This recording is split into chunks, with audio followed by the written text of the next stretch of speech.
Google Analytics can be very overwhelming for most users for the first time that they use it. So in this course, I'm going to walk you through some of the main things in Analytics you can use to determine how your marketing strategy is working. And I'll just do a brief introduction, show you where we're going to work in this course. When you're in Analytics, you're going to go to this reporting option here on top. And then once you're in reporting, you're going to see a number of options over here on the left. So we're going to start with these four on the bottom, explain what each one is and why you would use it.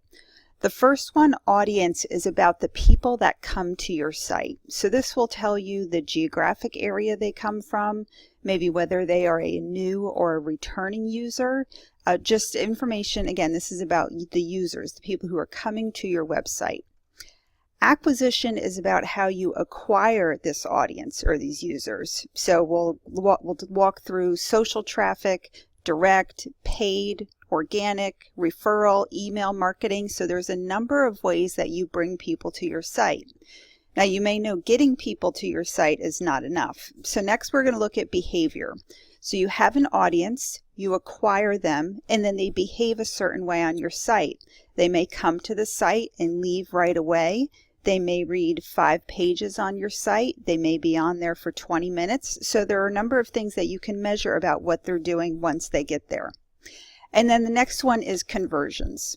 So you have an audience, you acquire them somehow, they behave in a way on your site, and ultimately you hope they convert. There's two different ways we can look at this.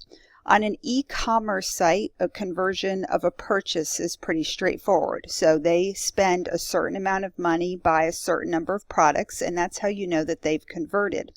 The other one are maybe more along the lines of micro conversions, that they are not an actual purchase immediately, but they are downloading a white paper or they fill out your lead generation form. So those are different goals that somebody might do in order to get them closer to becoming a customer. So we will break down information about audience, about acquisition, about behavior, and conversions.